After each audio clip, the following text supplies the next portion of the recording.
Who's going to introduce the next? Hi, my name is Karina May. I'm here as a member of Small School of Art. I want to welcome Bishnika Gay and her presentation on She is Black and Black is She.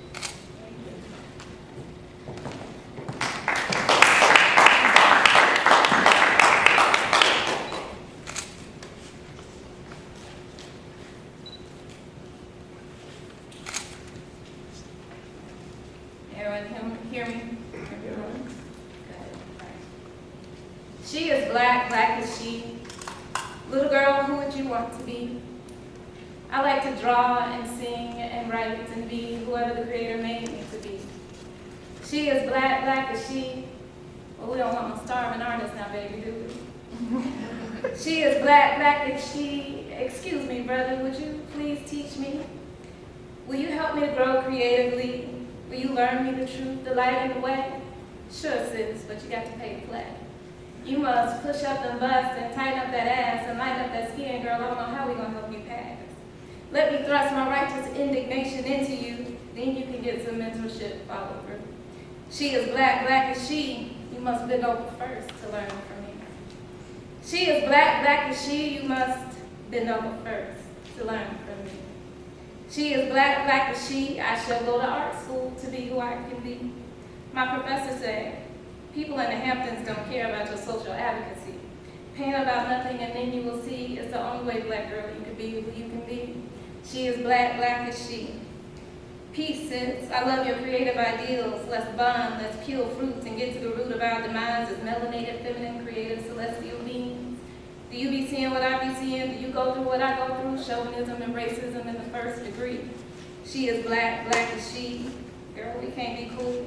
I paid my dues. I refuse to share my space and time trying to connect with you on how I got mine.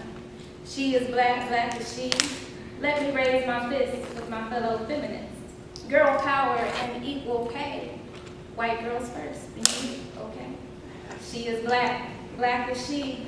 Don't you dare raise your heads above me. I am Ka, in unity with Jah, Ma'at, and Oshun, I gave birth to you. Why don't you see? I am not a fixture in your story. I am not to be commodified, laid to the side when you deem I am voiceless. Why don't you see me? I am suffocating in your rooms full of nothingness. Why don't you see me? Of course I'm a creative being. I created you. Why don't you see me? To be born black and a woman does not curse me. It means I mothered you. I am a drop of sun under the earth. I am a drop of sun under the earth. I dropped you, sun, under this earth. She is black, black is she. She is black because black is me. When Christopher initially asked me to speak about feminism,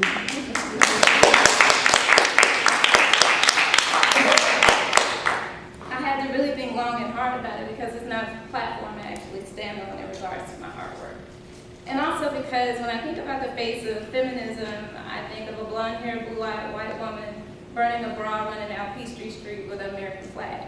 And since that's not me, I was very grateful when he presented to me a couple of questions for me to ask myself before I presented to you. He asked me to think about what feminism meant to me, if I felt I did or did not belong to a feminist movement. Do I feel included or excluded, and does my work address feminism first? I intend to address these questions by sharing my work, personal accounts from my life, notes, thoughts, conversations with myself, speaking out loud to you. So I share the beauty of my frustration with you in poetic form because it is digestible. And it would seem that that has been the goal of my life's work, to create work, or my work as a creative, which is to create work of the black figure, the black experience, to make it easy, likable, understandable, ambiguous, and digestible. Mary Poppins says just a spoonful of sugar helps the medicine go down in the most delightful way. In her speech, The Wisdom of Our Foremothers, Dr. LaFrancis Roger Rose states that in African culture, the women make it sweet. When all others have failed, and when men cannot decide what is valid and what they ought to say, they say, bring the women, tell us what to do, help us to make it sweet. I have made it my purpose, my business, as a creative being, as a nurturing and loving mother, as a devout and faithful sister, kind of like a midwife helping to give give birth to a new artistic culture to make it sweet. I desire to be one who is a contributing creator, who visually depicts our beautiful struggle and the uncomfortable, hard, and ugly truth about us. Our dear brother Alan Locke says, after beauty, let the truth come. First slide, please. So the digestible, joyful Black experience. Next slide. I will be sharing images of my work from early 2000s to present day. Since 2005, I have created these figurative silhouettes of Black women and girls, normally using a bright, vibrant palette and acrylic and oil on canvas wood, the portrayal of Southern life and culture. Next slide. These dainty forms depict joyful, hopeful Black Bible-built nostalgia.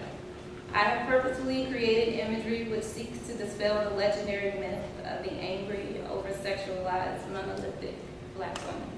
Next slide. The images you just saw are Nosy Neighbors, Sunday School, Flower Girls, and In My Proper Place. This adroitness, this desire to make struggle easier for everyone else around me is a learned behavior.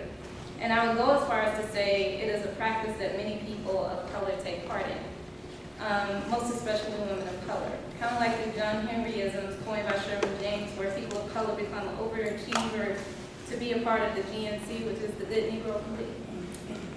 Or the straightening of our hair, or the lightening of our skin, or the perfection of our diction to sound as white as possible.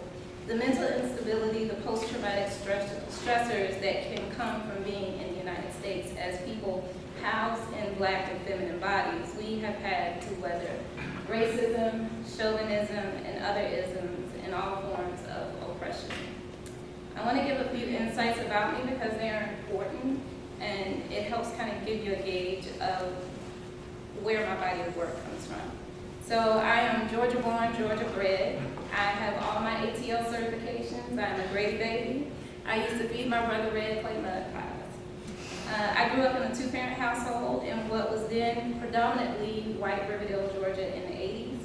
My parents were hard workers, providers of a middle-class lifestyle for my brother and I. However, my father battled a lot of personal demons, and he battled those demons within our household. He was an illiterate, he was a functional illiterate, an alcoholic, and later turned drug addict. He could be verbally, mentally, emotionally, and spiritually abusive to my mother and at times toward my brother and I. And so when you grow up in a space like this and you don't tell and you're not able to control your environment and you have to swallow abuse, you learn to create pathways to cope. And so I learned to pretend like everything was okay. And I learned to be a creator of making everything okay. So you were not allowed to be too loud. You couldn't be too abrasive because my father was the only one who was allowed to have a distorted character. And so my mother turned to religion to cope. My brother turned to sports, and I made art my religion. My environment, if you would, kind of developed and shaped in me a feminist attitude. The desire to see women treated equally was born because I saw not just my mother, but women in my family and our community not valued, not cherished by the men in their lives. And while I witnessed and heard tales of the brilliance and beauty and dominance of the women in my family, they always seemed to be at the mercy of men. Next slide. These oscillating views where women ran things and manipulated the world around them and yet they were not in control was always confusing for me. And so through my work, I have sought to find answers and to be in control and to find some form of resolve. And so when I began to prepare slides for this symposium, I began to notice a pattern, especially in my earlier works from between 2005 to 2011. You will rarely, if ever, see any men. I never really noticed it before, the intention, but now I realize whether it was consciously or subconsciously by choice, I excluded men from my imagery. I've made a sort of utopia for Black women to live within these rectangular and square spaces. You will see women and girls, mothers and daughters, sisters and friends living in tranquility, sisterhood, without one man around. Next slide, please. They are dominant forces controlling the world around them. In my work, women are given centrality, freedom, honor, respect. Their beauty is glorified, and they sit in spaces of safety, vulnerability, and transparency. Next slide, please. And next. Yes, next.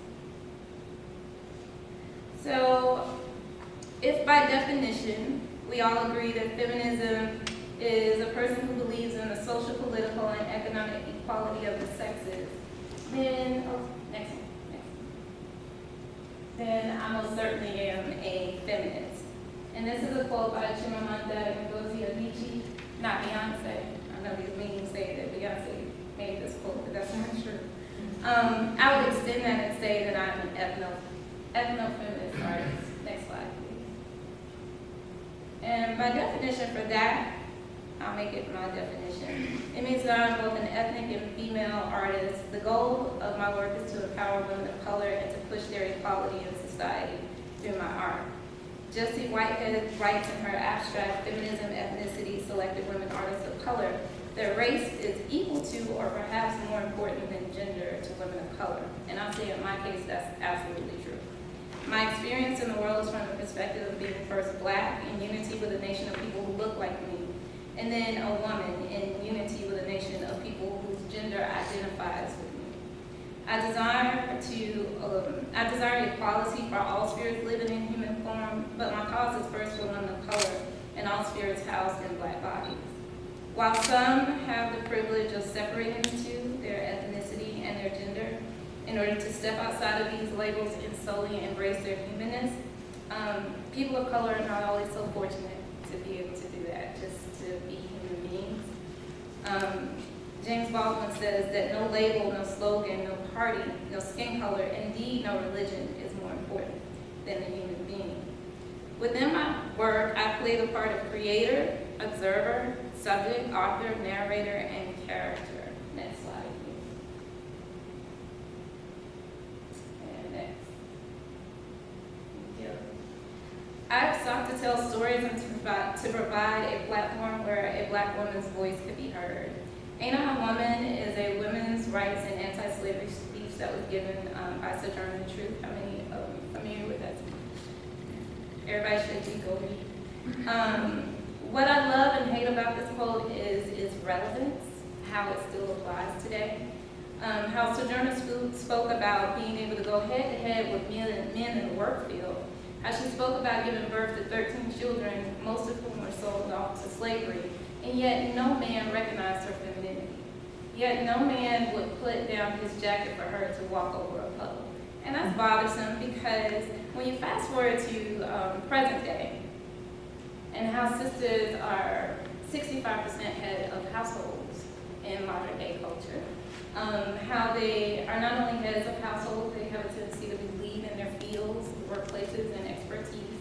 And they have to endure at times to see their own children sold off to a punitive prison industrial system. And yet, who actually recognizes their femininity? Next slide, please. A Blue Girl's Prayer. Black women are bombarded daily with images of beauty that rarely, if ever, represent them. They are weighted with the need to change their appearance to fit American cultural norms. I have personally listened to Black girls pray and ask God why they were made Black. Why were they made the way that they were? Begging to be made lighter. We who burn our scalps with chemicals to make our hair straighter. And for me, media is a form of witchcraft because witchcraft is anything that tries to manipulate you, right? And so Black women are constantly bombarded and manipulated with the thought that there's something wrong with the way our hair grows outside of our heads. It's something wrong with the way our lips are. And it's something wrong with our noses. And it's something wrong with our bodies and the way that we talk and the way that we walk. And it's always something wrong with it, but it's only wrong when it's housed in a Black body. It's okay when people appropriate and imitate, for instance, Iggy Azalea and or Kim Kardashian. And we only become acceptable when we change, i.e. Little Kim and or Sammy Sosa. Next slide, please. The Nurturer. I have on purpose tried not to veer away from being accused of making women's work, because I see nothing wrong with making women's work. Chauvinism and racism are written in our English language, and it is important for us to rewrite and create new words and new worlds that help to emancipate, especially women of color. Kind of like in hip hop, I would change what word and like what dope means, right? So dope initially means drugs, but in hip hop culture, it means dope, right? So learning to learning to change our language and our words. So the Nurturer celebrates the breasts of Black women. Using collage and quilt patterns and buttons for the nipples, quilting and sewing are considered women's work. But no questions are asked in regards to womanhood when we feed our children from our bosom. No question is asked of womanhood when we embrace our lovers with our bosom. So why is it in question when we create? Next slide, please. The root, the mother, the teacher, the healer. The root is about assigning roles and names, the powerful triad parts that Black women play within our communities. And so I use kind of this repetitive white, blue, Dixie, and gray background. Specifically using a gray background because a lot of times we're not allowed to have gray areas in the Black community. The dichotomies of being both powerful and powerless, being built up and being knocked down, and without a choice of a other. It's always a Black or white issue within the Black community.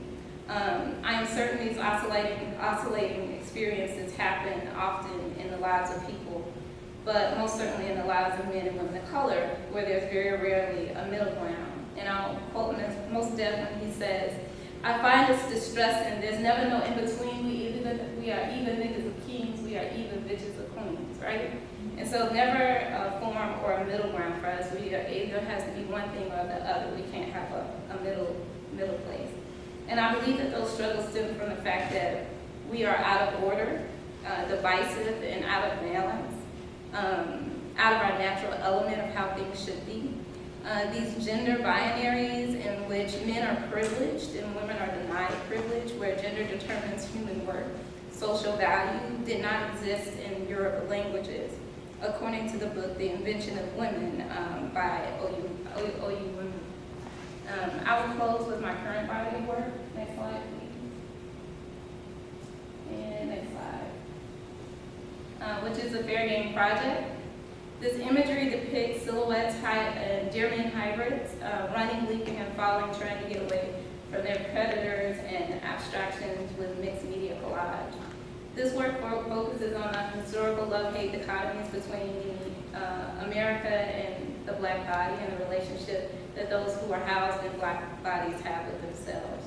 I developed this body of work in 2011 from my concern as the mother of a 16-year-old son. I'm also the older sister of a now deceased younger brother. I am the friend, the lover, the cousin, the homie of several beautiful Black men. And so I decided that since I daily engage with Black men, I have permission to speak on the issues that concern me. I speak to the issues from a place of empathy. So like here in this piece, Wildlife, which is an ode to Tamir Rice. How would I feel as a mother if someone shot my baby like a doe in the woods? Where the killing of a police dog can get you 20 years, but the killing of a human life on you can get you a slap on the hand. Next slide, please. Or in my piece, Open Season, how does it feel to wear the scarlet letter of a felony every day? To have to jump through barbed wire fences of an unforgiving system that entangles you in joblessness, the inability to provide for yourself or for your family, to vote, to receive subsidized housing, ineffective recidivism programs that at times can pigeonhole you into committing the same crimes that got you put in prison in the first place. Next slide, please. How does it feel for our young Black men to be sacrificed on Chicago and California streets? I speak to this work without apology because it is important for me to talk about how mothers and sisters and cousins and aunties feel about the losses and struggles we have to face constantly within our community. Dr. Henry Clark states, when we look behind the historical curtain of colonization and slavery, we forget that history is being interpreted through the lens of people people who from the beginning were afraid of women being in positions of power.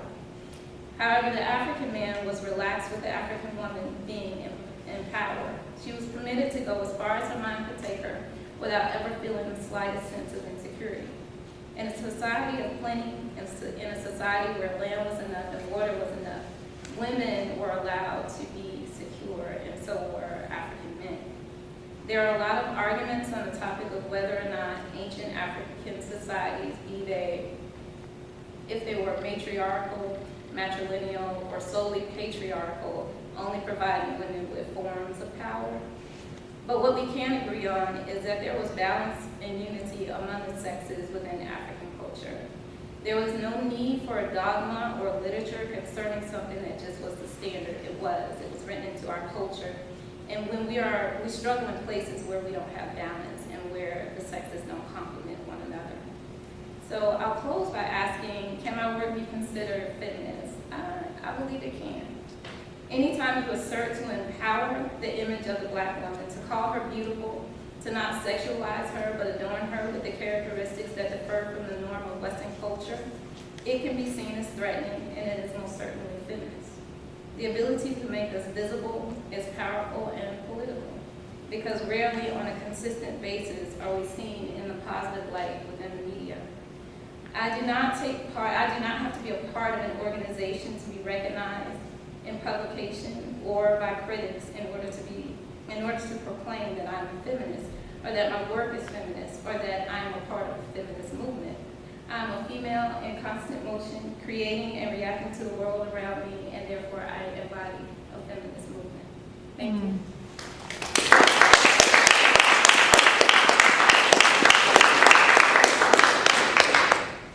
Good?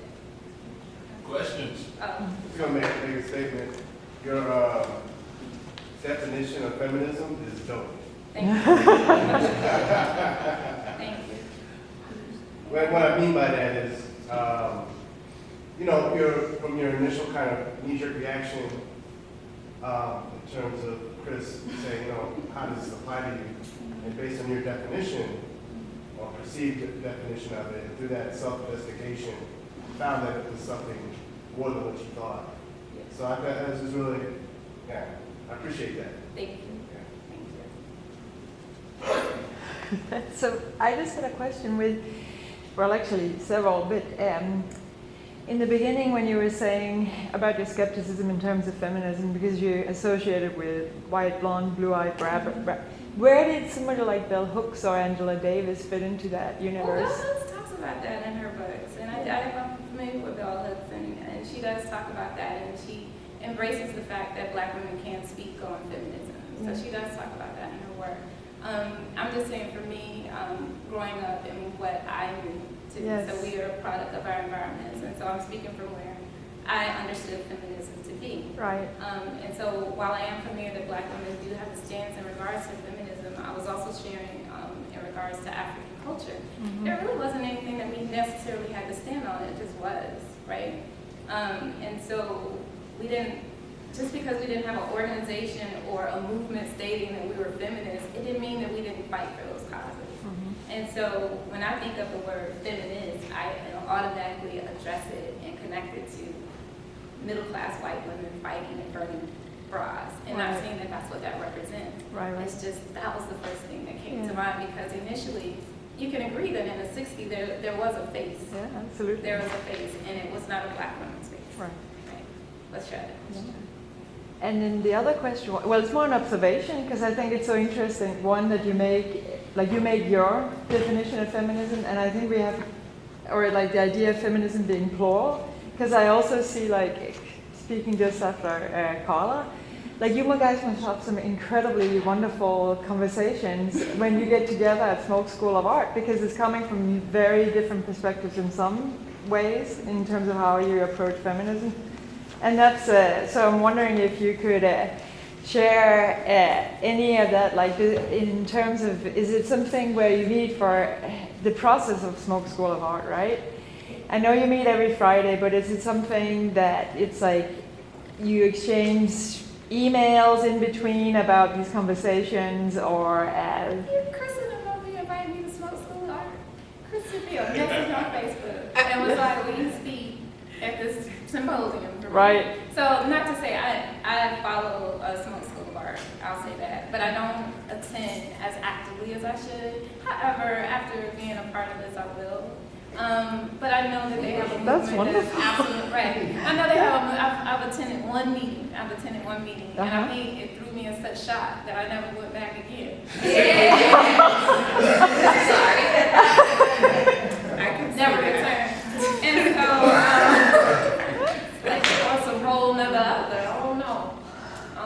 But, not to move away, but Yeah. I appreciate what they're doing. Yeah. Because one thing that a lot of, I'll say artists as a whole, they keep language going, and that's Yes. really important.